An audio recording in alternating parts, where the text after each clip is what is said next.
just start off, Jim, right now? Just tell us who you are and start your story, where you came from, and you're on. My name is Jim Madrid. I come from Alamogordo, New Mexico. I was raised there till the age of 14. Then afterwards, we moved to Colorado. Ended up in Denver. And I attended school. And right out of high school, I enlisted in the service in 1948.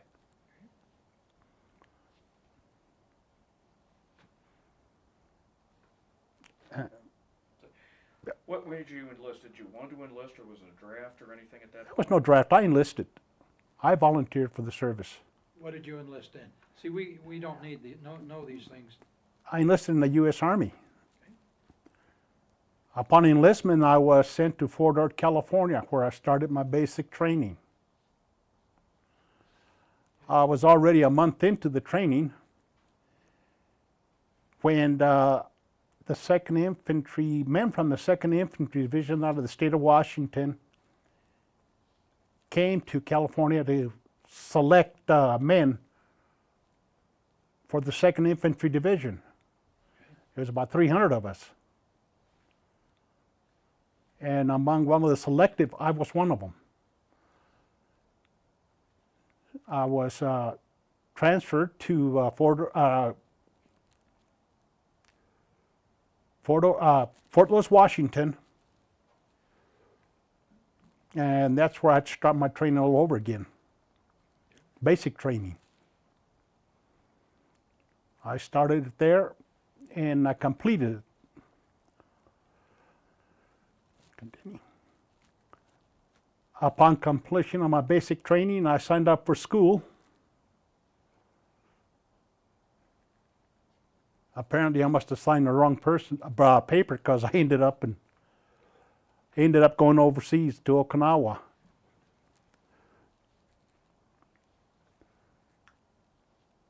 Why don't you tell us when you went to Okinawa, whether you were attached, how come, you did hospital duty? Tell us all that experience. Well,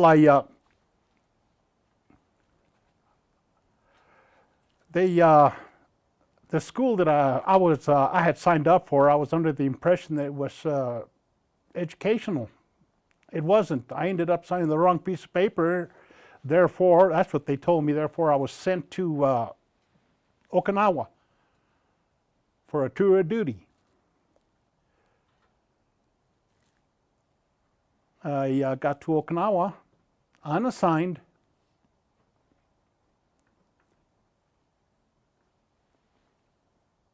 And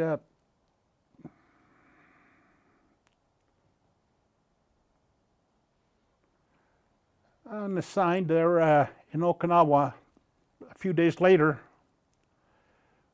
we were chosen or picked, some of us, to go in for training at the hospital. It's 37th General Hospital in Okinawa. That's where I served my tour of duty the entire stay. And it's quite interesting. There I was taught medical training that one needs, for a medic. That's where I picked up my experience. For the next several months, I was at the hospital. I completed my tour of duty. I was reassigned to the States. Upon getting to the States, I was ordered to go to Fort Hood, Texas. In Fort Hood, I was there a few days, and we got orders to go to Washington State. We climbed on a troop train from Fort Hood, Texas to Seattle, Washington. Upon reaching Seattle, Washington, I was assigned to Fort Worden. That's another hospital as a cook. So I was a cook for several weeks. I was removed from the kitchen, and I was sent across the bay to Fort Worden, Washington. That's where I joined the 56th Amphibious Tank and Tractor Battalion. I was, we were with them a few days, and we got orders to go back overseas.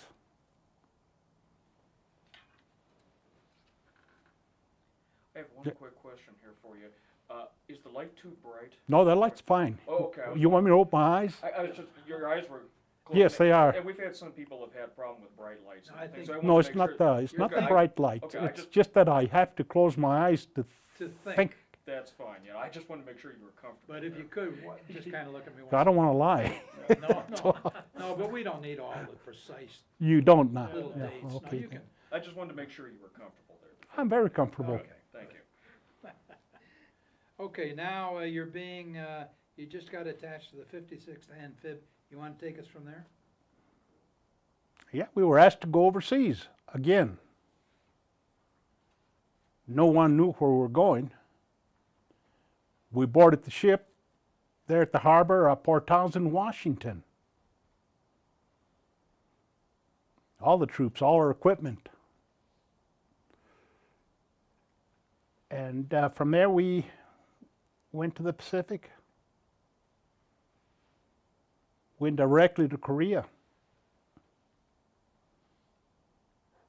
We landed. We took the troops in. As I said, I was attached to the 5th, 6th Amphibious. That's their job, is to transport troops to shore and equipment. Upon completion of that, a few days later, we went to Japan. I did see a little action at that time, but the Amphibious is it's not an infantry company. That's all we do is transport equipment and men, personnel, to the shore. From there, we got orders to go to Japan. From Japan, they chose a company or two from the 56th to go back to Korea to do some more landings.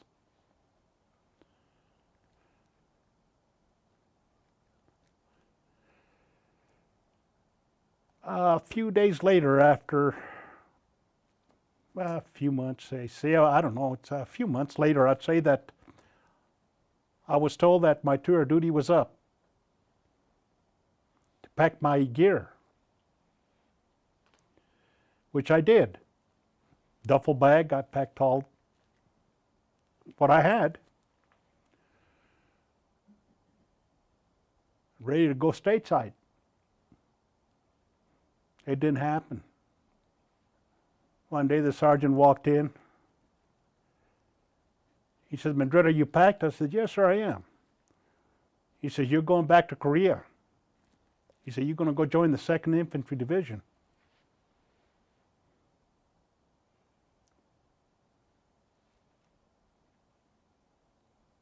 Well, that's where I ended up, going back to Korea.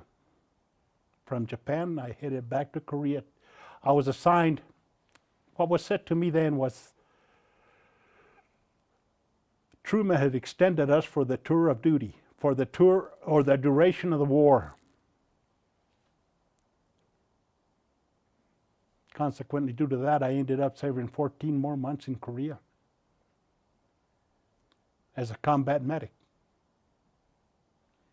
When you went back, Jim, you landed in Incheon and started.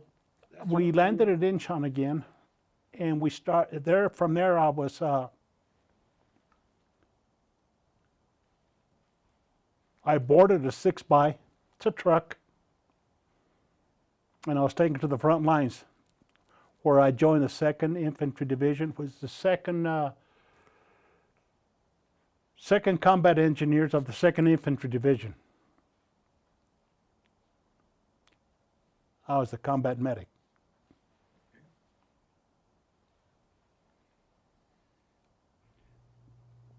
You want to describe your experiences in doing all this? What happened when you landed? Was there any fighting? What were your Yeah. functions? Tell us all about it, Jim. Well, when we landed, it was pretty much to the rear. I got aboard the 6x. From there, we approached the fronts. That's when you can start hearing the artillery. It's quite nervous. It's a little scary. So we got to the point where I had to be, which was a 2nd Combat Engineer Battalion. From there, I was picked up by a sergeant, and he took me to the platoon. I was taken to the second platoon, the 2nd squad of the 2nd Engineer Combat Battalion, A Company.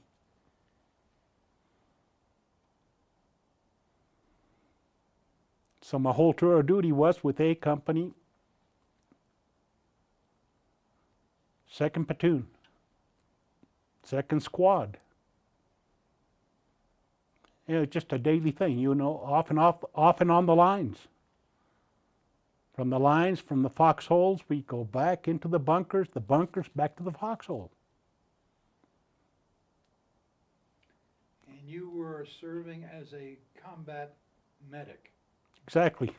Do you mind describing your duties and what you ran into, what you saw, what you had to deal with, what kind of equipment you had? Your whole life, Jim, if you would, if you don't mind. Well, my experience were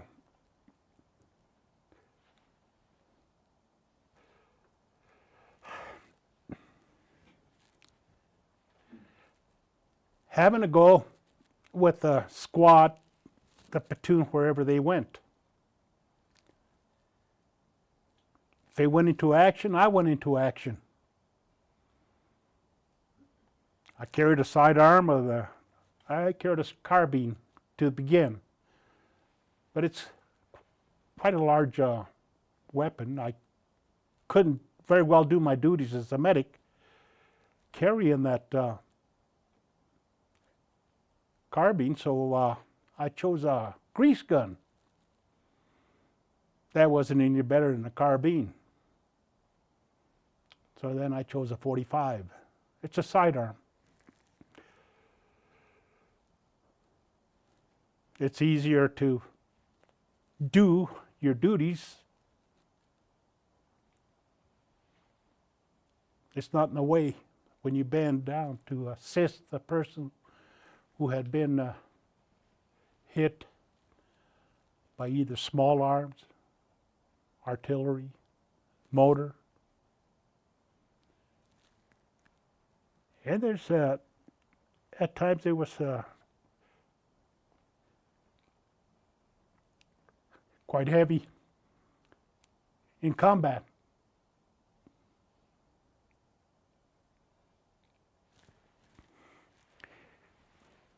You see a lot of men die. See a lot of men fall. Badly cut up, missing their limbs, shoulders. Sometimes even missed their heads. As a medic, there's not much you can do with, but you still have to assist them.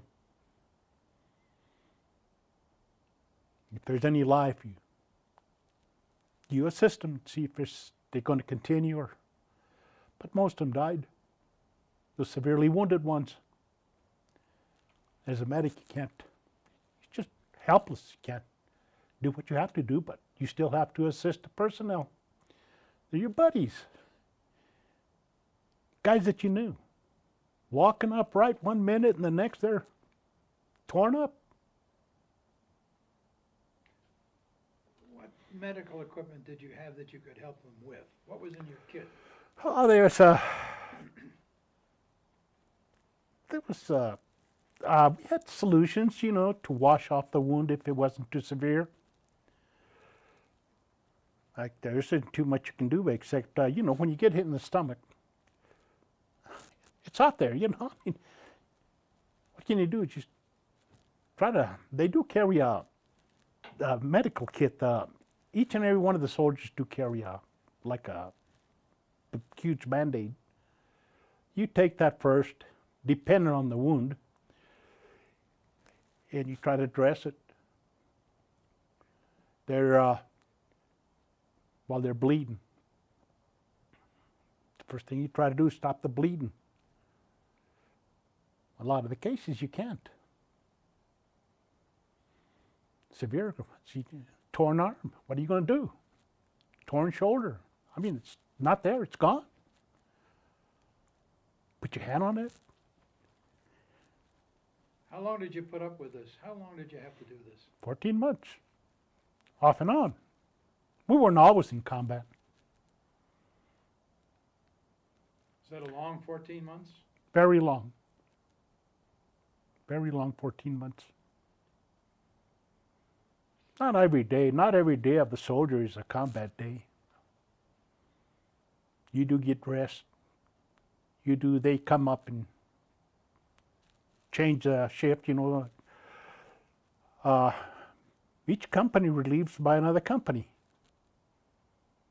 Or whatever's available, Because I believe that a regiment, 2nd Infantry, the 2nd Medical, but the 2nd Combat Engineers is a regiment, which consists of 4 companies. Each company has about 300 men when they're staffed. In Korea, we were always understaffed. Just wasn't enough personnel.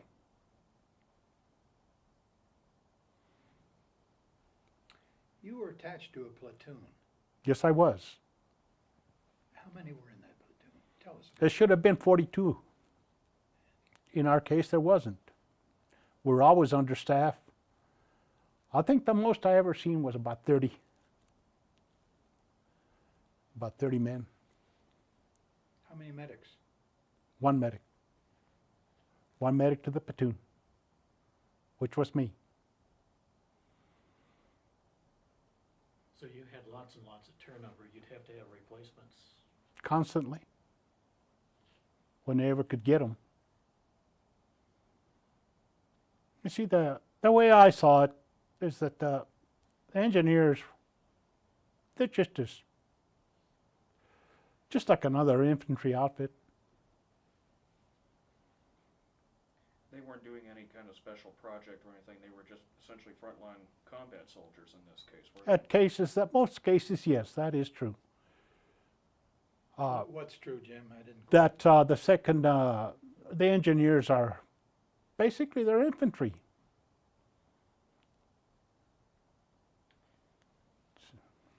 Your shirt tells us here something, the Forgotten War, the Korean War. But that's all the battles we were in, the division was in. Not particularly me. I was in about 3 of them. I was in Kunari, Mungdung Ni, not at one time. Bloody and Heartbreak. And there was others. But those 4 stick in my mind. Of those 4, I mean, was there one more drastic than the others? Anything stand out in your mind? You want to tell us about it? Out of the 4, I would say that Bloody Ridge was the worst one. The hill was steep, and that's what we had to go up in. The enemy was holding the high grounds. They could pick us off pretty good.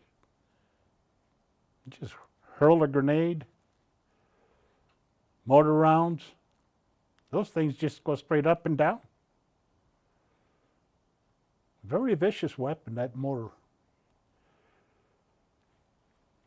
You have to hoping that you don't get hit. Shrapnel. And hoping that you're invisible. They can't see you going up that hill. There's a lot of them. A lot of gooks, a lot of the enemy. I call them gooks because I that's just know. the way I see them to the day. The weather was terrible, wasn't it? The weather was freezing in the wintertime. Extremely cold. Having to be out there in foxholes and bunkers. There's no way you can get warm. Cold, 40, 44 below zero. That's cold. Were they fighting when it was that cold? Yes. There is, the activities during the wintertime aren't as numerous as they are in the summer or the spring of the year. It slows everybody up. But there was a lot of assaults during the wintertime. Was there much or any hand-to-hand combat on Bloody Ridge? On occasions, yes, there were. Not only Bloody Ridge, Heartbreak had some hand-to-hand combat. There was other, like in the Mungdungni Valley. We were very close to the enemy. In fact, they were just all around us. I mean, we was bottled in. We were outnumbered. And you can actually see them. You see the enemy. So you tried to destroy him. It's likewise they tried to destroy us.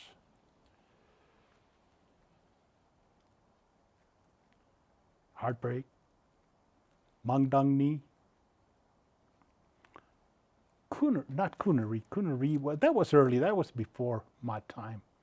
Or just a few months, but well, I was there at the tail end of it. We were also up there in, we went up a couple of times to, one time, to the Chosin Reservoir.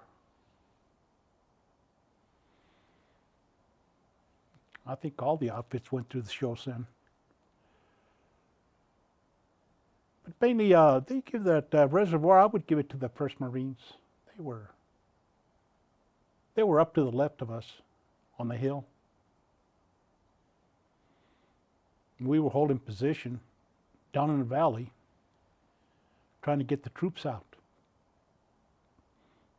If you know that Incheon Reservoir is, Chosin Reservoir is way up in North Korea.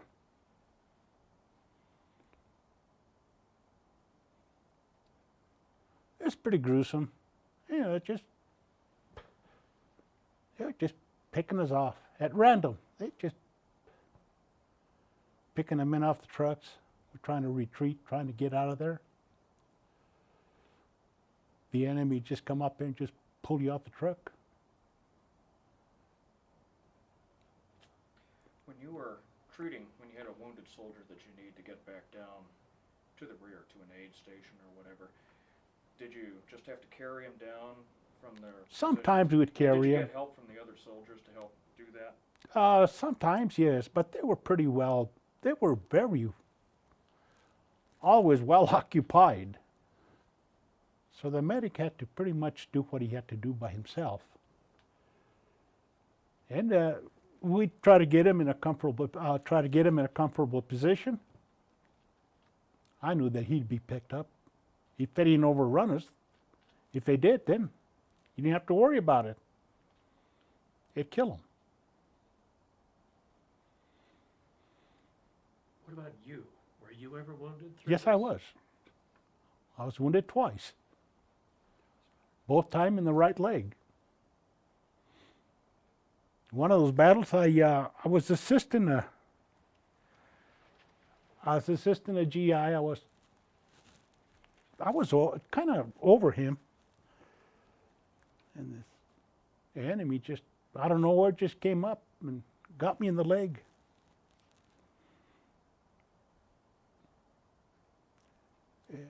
He was shot. Got you in the leg with what, Jim? A bayonet, knife, like, yeah, he got me. The bayonet. Immediately then, he drew back to try to get me in a better spot, I believe, but that's when he was shot. I actually heard that bullet hit him. It's an impact that you never forget. Just the way it rips in, I'd have to hear that noise again, and I could tell you that's a bullet. He got hit square in the chest. In fact, it knocked him back. Most of those men that got hit, small arms, it's not as you see it in the movies, get shot, you still keep running, you get up, it's not that at all. Not that way at all. You get hit, you've been hit. You're going to go down. Why don't you tell us what happened immediately after you got bayoneted? Did you have to go offline or? Yes, I did. I went offline. I went back to the aid station. Aid station meaning it's a tent in the rear, not too far from the rear, from the front. There I got stitched. They bandaged it up and back to the fronts. Is that what we would know as a MASH state? Yes, it is. It's very much like a MASH station. Very much. It's pretty. That MASH story they had in TV is it pretty well blended in to what it was in Korea. Did you go right back to the line of duty, or did you? Yes, some a R&R? day afterwards. No. A day afterward, it's not that severe. There isn't that many medics, Without the medic, the squad's done. The platoon's done, because that's what they go for. They go for the medic. They go for the medic and the automatic weapon. Once you get rid of the medic and the automatic weapon, they have distortion in the platoon. Who's going to help them if something, they get hit? Right then and there, nobody wants to get hit, but when the medic is gone, it's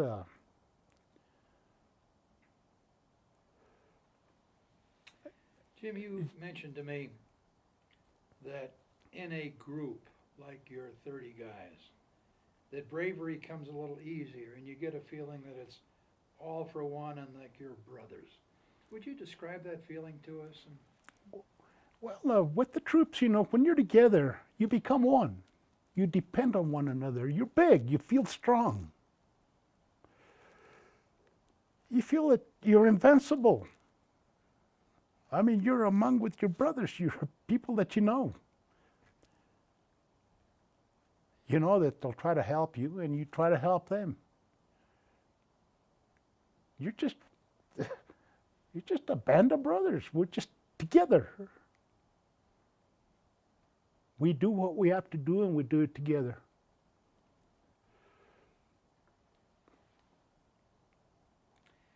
On the lighter side, Jim, you were telling me about the Bob Hope story.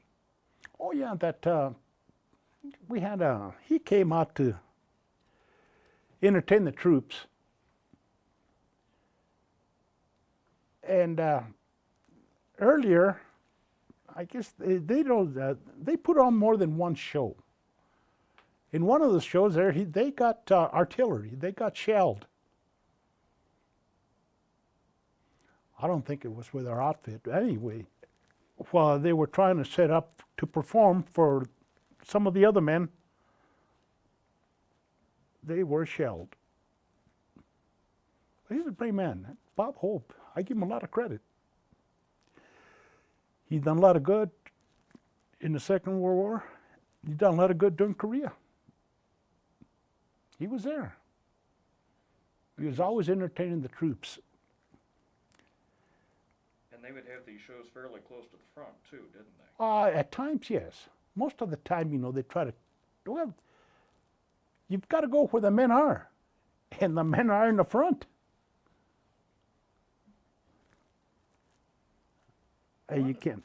One of his young ladies was Jane Mansfield. Is that what you told me? Yes. Tell us about Jane. Well, she came out on the stage, with a little bathing suit or whatever it is, along with What's that? She performed in the circus.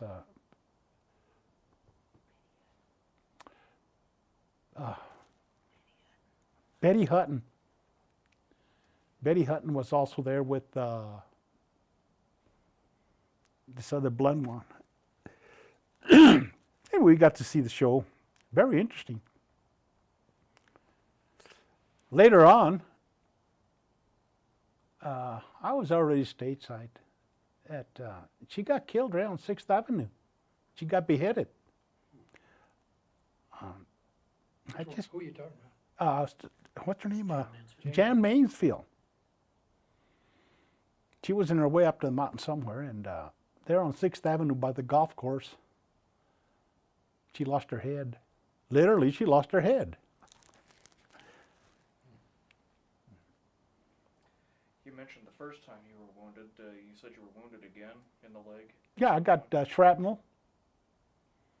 That was also, I treated that myself. Just wrap it up. You got to keep going. You keep going. If you don't get the $1 million wound, as they call it, well, you're still part of that company.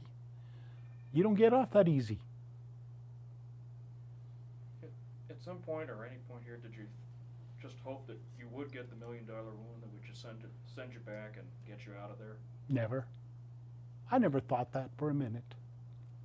No. It's just, this is something you don't think about. You know that medals are easy to get. Very easy to get. The hard part is living to tell about them.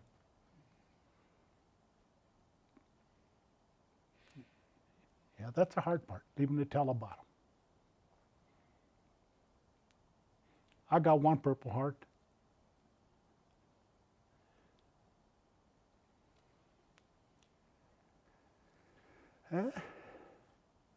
That kind of puts me to where, just everyday occurrence. It's just, combat is just, it's there, It's there. You live with it. Try to do the best you can. Jim, do you want to discuss the fact that you discharged and when you went to work for the government and the subsequent problem you had with some stress? Is that something you want to talk about or not? Sure. We don't have to go anywhere that you don't want to. Yeah, I want you to be comfortable. Well, I got discharged at Fort Carson. It's Camp Carson now, but at the time, it was Fort Carson. I got discharged in 1952, September the 19th of 1952. I started walking home. Literally, I started walking home. I started walking to, the war was still on. I started walking to Colorado Springs to catch a bus into Denver. An ice cream truck rolls by. He asked me, "Hey, soldier, do you want to ride?" I said, "Sure." I had my duffel bag on my shoulder, still dressed in the uniform. So I threw it in the front seat, got in, and he took me into Colorado Springs there. I caught a bus and came in.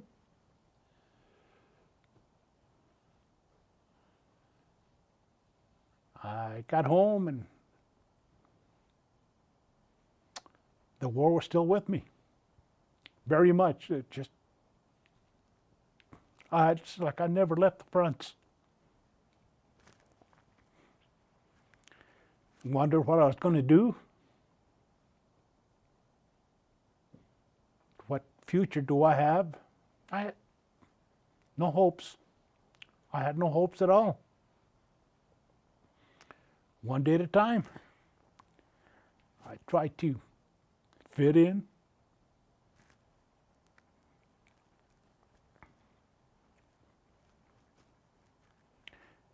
One day, it got so bad, I was taken to the VA hospital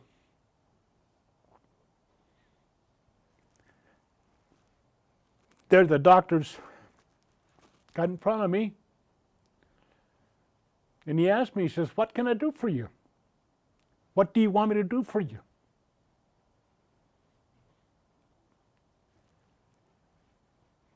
About 50 years later, they'd done nothing for me. They couldn't. They didn't know. 50 years later, or 50 years later, I went to see a doctor at the VA, Dr. Gopal. There, while he was examining me, there was this poster on the wall, a calendar. It showed the men in Korea with their ponchos in the wintertime. There's a memorial of that in Washington. I looked at that picture and I started crying. I told the doctor, I said, that could very well have been me. He says, how so? I says, I believe I was in that picture when it was taken.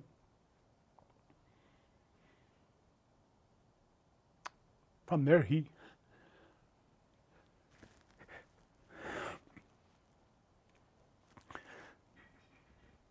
I was sent to attend mental classes. That's where I'm at today. I attend classes every week for PTSD. They have helped me. They have really helped me.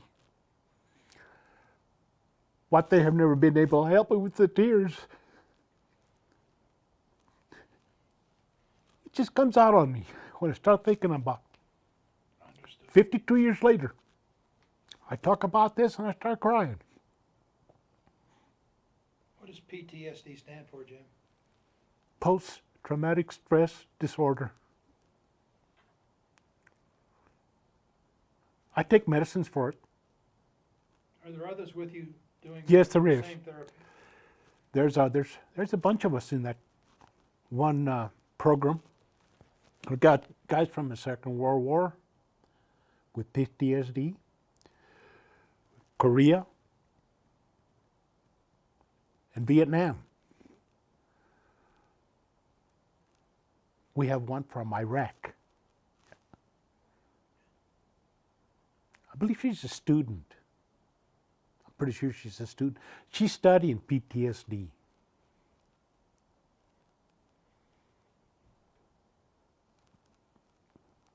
And that's where I'm at today. I was going to ask you, at the VA, do you know a doctor, did you know a doctor named Ron Langer? Did I know him? Is he still there? I don't think he is now. I think he just retired. He just retired, but it's a man that we know, have met, who's worked with a lot of individuals with PTSD. And I didn't know if it was somebody that you had worked with or... No, the Or aware of. persons I work with is Dr. Joanne Collins and Dr. Pitcher. They're like the rest of us, you know, they're learning what's PTSD all about.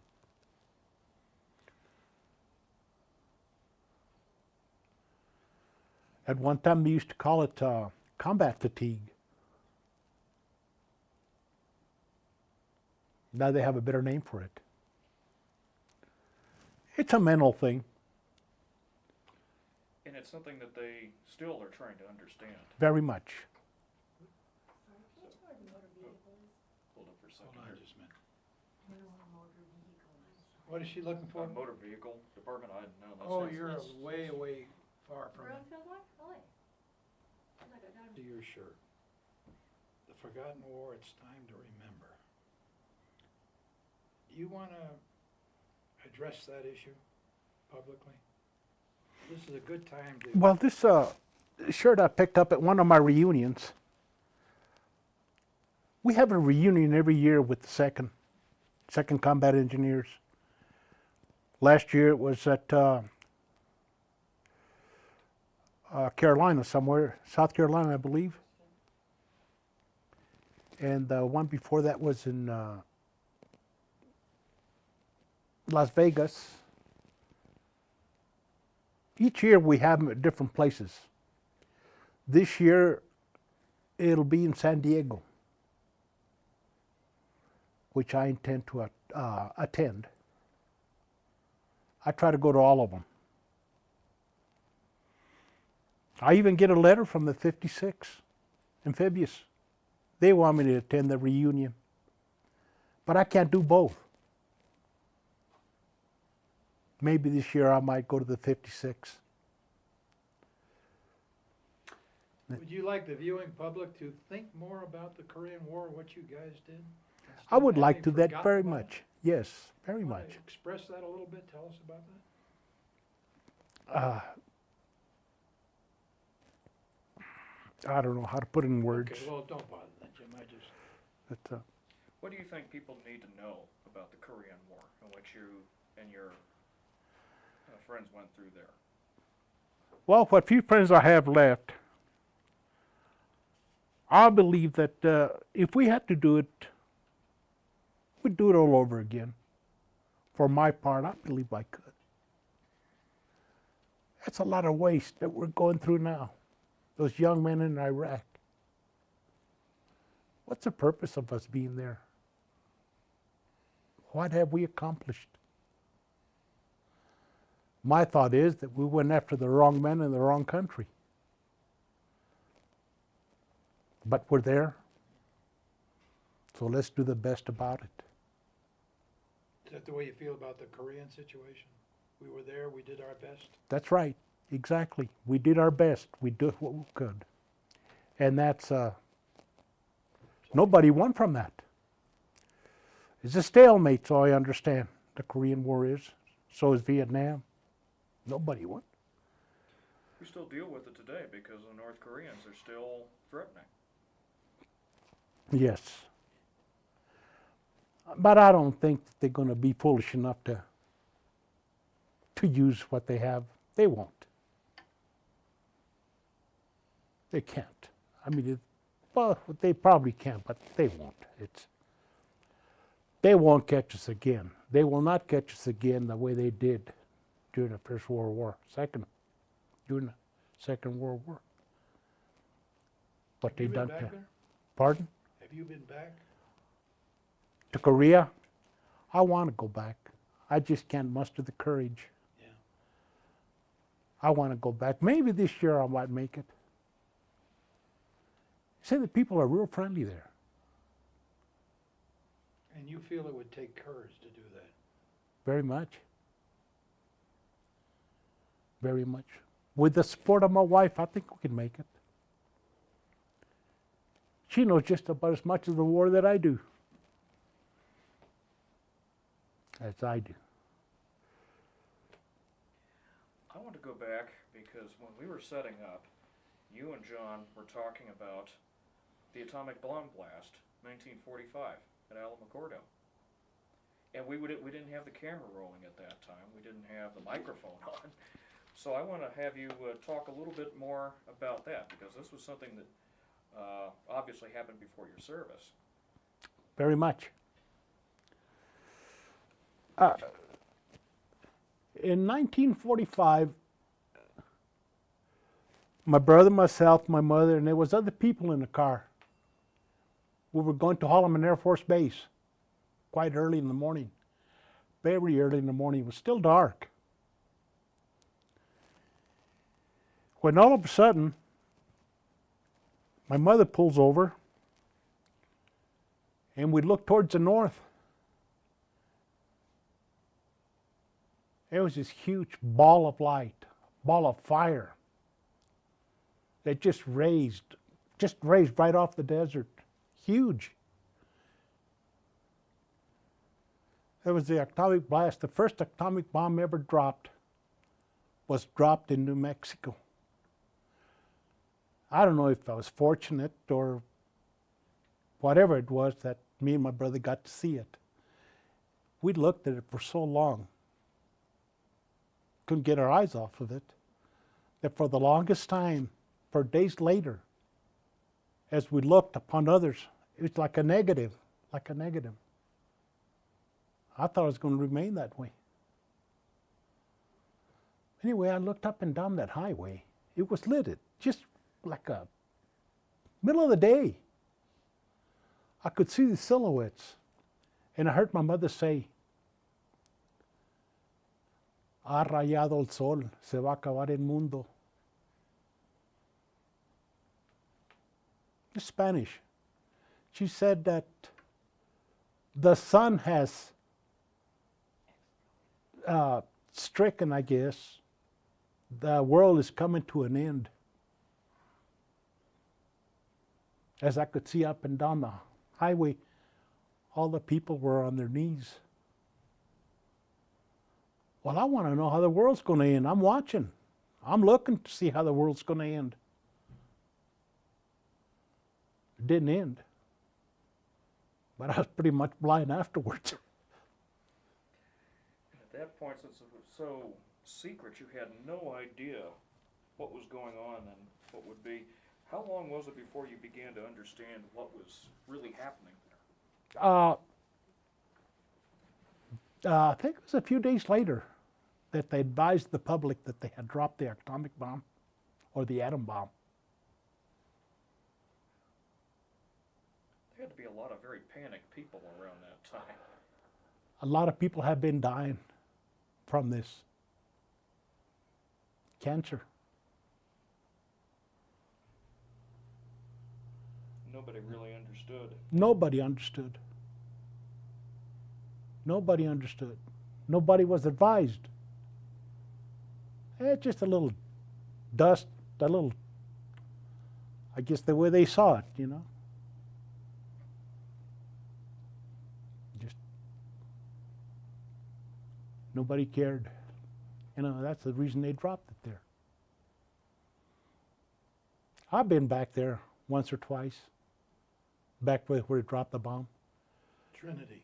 Trinity, yes. I've been right in that little town.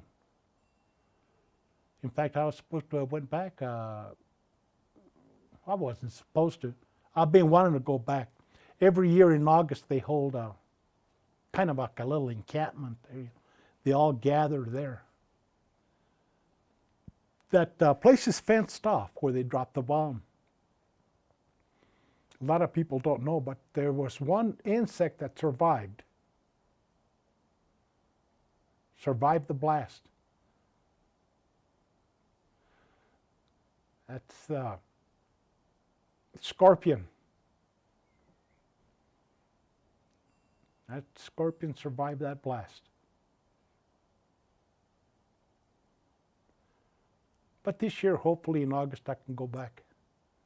I want to go in there. It's open to the public. Do you have anything else here? No, the only thing I was gonna ask is, you talked about your reunions. Over the years, they weren't able to help you with the stress and all of that. Were the reunions good to get back with old friends and Yes. talk about the war? Very much. We're all facing the same thing.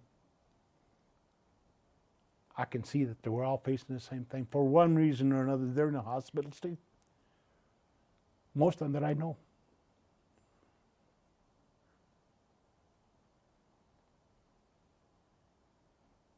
Are you in contact with other Korean War veterans? No, here? I'm not. I am not. I'd like to, but I don't know how many lived. I know of two that, one that I certainly has lived. I have his picture. We took a picture in Narnar in Japan.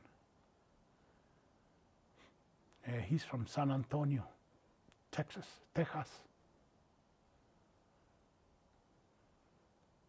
Hopefully one day before anything happens, I can get back there and see him. I assume you're talking about your guys in Company A. I don't know what company he was with. He told me who he was with, but he was also a medic. Because we trained, both of us trained at the hospital there at the 37th in Okinawa. He was also a medic there. And he hit Korea. Well, I came back to the States in 1950, before the Korean War ever started. And he had a few months more to go, so that's when the Korean War started. I imagine they took him from there directly to Korea. Your training, did it give you any sense of what you were about to say, or when you got to Korea? Not at all. Didn't help any at all. Just a frightened kid. When I heard that first blast go off, the first bullet, first man that fell, I had no idea.